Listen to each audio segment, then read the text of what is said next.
ईसाई कुल मिला के 6%। राइट? इस देश का फ्रॉड देखिए, माइनॉरिटी कमीशन, माइनॉरिटी मिनिस्ट्री, और माइनॉरिटी शब्द आता है तो ऐसा बना दिया माइनॉरिटी 20 मुस्लिम, 22 करोड़ मुसलमान माइनॉरिटी में हैं। ठीक है, उनका रोज ये प्रोपेगेंडा है कि भाई मुसलमानों इस यहां माइनॉरिटीज के साथ बड़ा अत्याचार हो गया।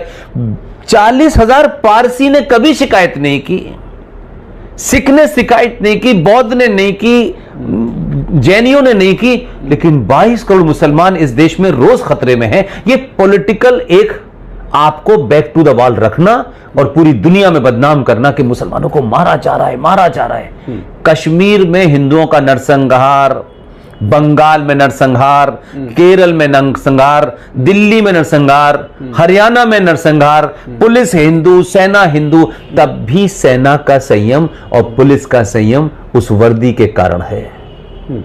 ये झूठ क्यों चल रहा है? इसलिए कि हमने इन झूठों को चलने दिया। इस देश में जब देश का संविधान 76 में सेकुलर हो गया, तो जब सब बराबर हो गए, तो माइनॉरिटी मिनिस्ट्री क्यों है, माइनॉरिटी कमीशन क्यों है, सच्चर कमीशन क्यों है, फिर वक्फ बोर्ड क्यों है, मुस्लिम पर्सनल लॉ बोर्ड क्यों है, मुस्लिम एजुकेशन बोर्ड क्यों है? सब बराबर है ना सर। अगर आपके बेटे को 50 नंबर आएंगे और मुसलमान के बेटे, पारसी के बेटे को 50 नंबर आएंगे, तो सब बराबर हैं। तो जब सबके लिए सब कुछ बराबर है, तो क्योंकि मेरी गिनती ज्यादा है, तो भाई साहब मेरे बेटे को एडमिशन नहीं मिलेगा। लेकिन मुसलमान बेटा और बेटी अगर आईएएस बनने जाएगा, तो सरकार के खजाने से उसे 1 लाख रुपया दिया जाएगा कि आप इसकी ट्रेनिंग करिए। तो किसी ब्राह्मण, किसी ठाकुर, किसी बनिए, किसी दलित, किसी यादव के बच्चे ने क्या कसूर किया है? वो तो टैक्स पे करता है भाई। तो यही संविधान ने आपके साथ अत्याचार किया है। एक आखिरी सवाल जी, अभी भारतीय संस्कृति परंपरा, उसके बारे में युवा पीढ़ी को आप क्या संदेश देंगे? मेरा सिर्फ इतना कहना है कि आपका जन्म 1947 में नहीं हुआ है, और आपके पिताजी 1947 में नहीं पैदा हुए थे। राइट? और ये युद्ध हिंदू मुस्लिम का नहीं है। राइट? ये युद्ध पिछले 700-800 सालों से जो आक्रांत आए, अलग अलग तरीके से आए, जो काम मुगलों ने इस देश में तलवार के जोर पे किया, वही काम गोरे लोगों ने पेन के जोर पे किया। अच्छा। ये जो मूवमेंट है, ये किसी मजहब के खिलाफ नहीं है। ये मूवमेंट हजारों साल की सनातन सभ्यता की पुनर्स्थापना का दौर है। अच्छा। इसलिए मंदिर सिर्फ पूजा करने की जगह नहीं है। मंदिर की तुलना मस्जिद से नहीं हो सकती। ये जितने मंदिर हैं, ये शुद्ध रूप से साइंस पे बने हुए मंदिर हैं। इसलिए केरल में 6 मंदिर हैं। उन 6 मंदिरों में अलग अलग समय पे अलग अलग पूजा होती है, और एक मंदिर में पुरुषों का किसी विशेष दिन जाना मना है। और क्योंकि आपकी 6 कुंडलियां हैं, ये उसके हर कुंडली को जागृत करने के लिए अलग मंत्रों का उच्चारण होता है। उस मंदिर में जो पत्थर लगा हुआ है, जिसे आप मूर्ति भी कह सकते हैं, उसमें वो दूसरी रेज निकलती हैं कि उन मंत्रों के साथ में जब वो मिक्स होती है, तो आपकी वो पर्टिकुलर कुंडली जागृत होती है। इसलिए ये जेंडर जस्टिस का मामला नहीं है। काला कोट पहनने वाले जज साहब, शबरीमला के एक मंदिर में अगर एक महिला को किसी महीने में 1 दिन जाने के लिए मना था, तो ये जेंडर जस्टिस की बात नहीं थी। हमको लोग जेंडर जस्टिस बता रहे हैं, ये कोर्ट हमको जेंडर जस्टिस बता रही है। लोगों को 100 साल पहले महिलाओं को वेस्ट में वोट देने का अधिकार मिला है। हमारे तो उस दौर की बात कर रहे हैं कि एक मां ने कहा कि राम तुम्हें जंगल जाना है, तुम्हें राज नहीं करना है। इतनी ताकत थी हमारी महिला में। हमसे जेंडर जस्टिस की बात कर रहा हूं।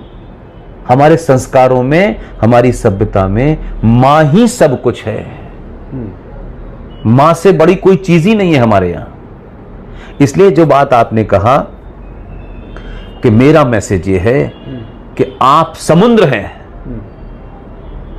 आपके नेताओं ने, आपके संगठनों ने, ठगों ने, लालची लोगों ने आपको छोटी सी नाली का हिस्सा बताया है। अच्छा। अपने होने पे गर्व कीजिए। आपके पिताजी 1947 वाले बापू नहीं थे। आपके पिताजी आचार्य चाणक्य हैं, परशुराम हैं, भगवान राम हैं, कृष्ण हैं। वो कृष्ण जिसे इस देश के लोगों ने माखन चोर बना दिया, सिर्फ माखन गिरता हुआ चोरी करता हुआ दिखाया, गोपियों के कपड़े लेकर दीवार ऊपर पेड़ पे बैठने वाला दिखाया। लेकिन उसी कृष्ण का हमारे लोगों ने वो रूप नहीं दिखाया कि जब अर्जुन महाभारत के युद्ध में अगर मगर कर रहा था और शत्रुओं के ऊपर हथियार उठाने से बार बार कहता था कि शत्रुओं के साथ मेरे अपने भी खड़े हुए हैं, मेरे गुरु खड़े हुए हैं, तब उसी कृष्ण ने ज्ञान दिया कि यह धर्म और अधर्म की लड़ाई है।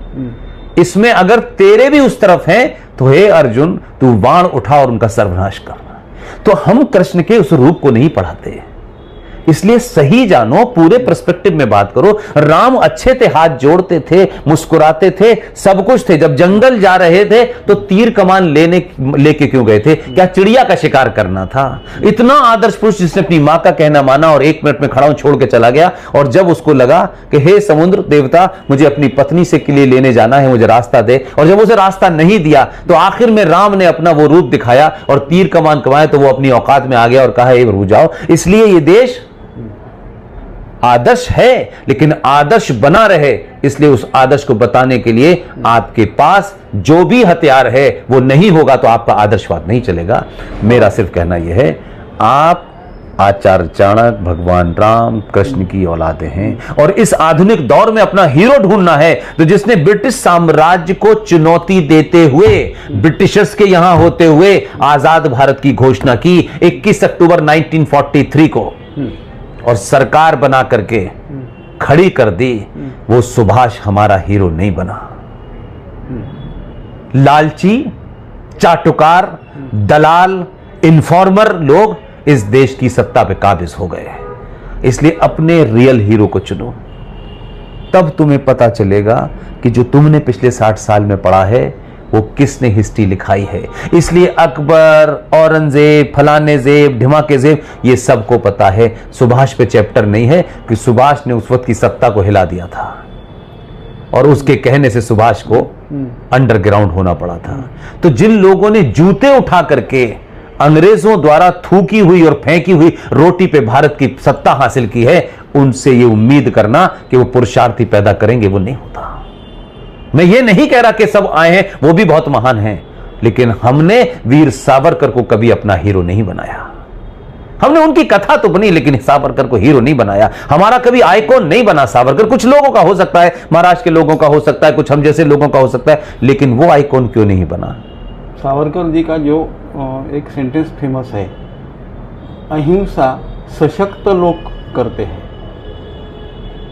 जिसके अहिंसा बोलने की जो है वो पहले सशक्त चाहिए, उसके पास पावर चाहिए, तो वो अहिंसा का भाषा बोल सकता है।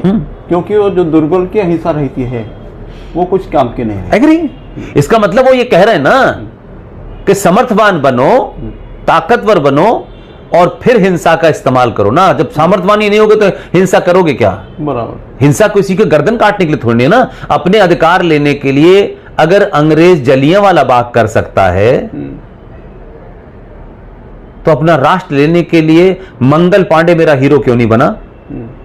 जिस मंगल पांडे ने समय और काल परिस्थिति में जनेऊधारी ब्राह्मण ने अपने ब्राह्मण होने का वचन यह किया कि समय आ गया है कि मैं, ठीक है, मैं शास्त्र पढ़ाता हूं, मेरा काम होगा ब्राह्मण का, लेकिन उसने कहा कि इस वक्त उसने अपनी बंदूक उठाई, उस सीने में गोली दाग दी अंग्रेज के। वो हीरो क्यों नहीं बना इस देश का? वो राष्ट्रपिता क्यों नहीं बना इस देश का?